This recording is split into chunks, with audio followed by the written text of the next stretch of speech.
मित्र हो, समाजामध्ये जी वर्गवारी पडली त्या वर्गवारीतून बाहेर येण्यासाठी विशेषतः त्या कालखंडामध्ये ज्यावेळेस तुम्हाला माणूस म्हणून जगण्याचं स्वातंत्र्य नव्हतं, म्हणजे प्राण्यांना पाणी प्यायला जाता येत होतं तसा अधिकार होता, परंतु माणसाला होत नव्हता.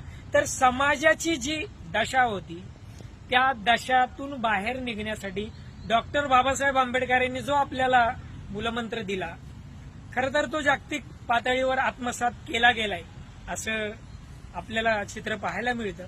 शिका, संघटित व्हा आणि संघर्ष करा. आपलं स्थान काय आहे समाजामध्ये हे तपासून घेण्यासाठी आणि तिथपर्यंत पोहोचण्यासाठी सगळ्यात महत्वाचं काय तर शिक्षण. जसे डॉक्टर बाबासाहेब आंबेडकर सांगतात की शिक्षण हे वाघिणीचं दूध आहे, जो घेईल तो गुरगुरल्याशिवाय राहणार नाही. हे गुरगुरणं म्हणजे काय तर गुलामीच्या विरोधात, अन्याय अत्याचाराच्या विरोधात बंड करणं, उठाव करणं, त्याच्या विरोधात आवाज उठवणं आणि आपल्या न्याय हक्कासाठी लढणं. हे शिक्षण कुठल्याही प्रकारातलं असेल.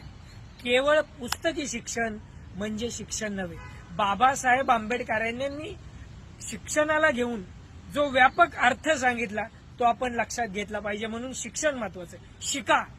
शिकणं जर ह्या दलदलीतून बाहेर निघायचं असेल तर शिकणं फार महत्वाचं आहे. आणि त्यानंतर संघटित व्हा.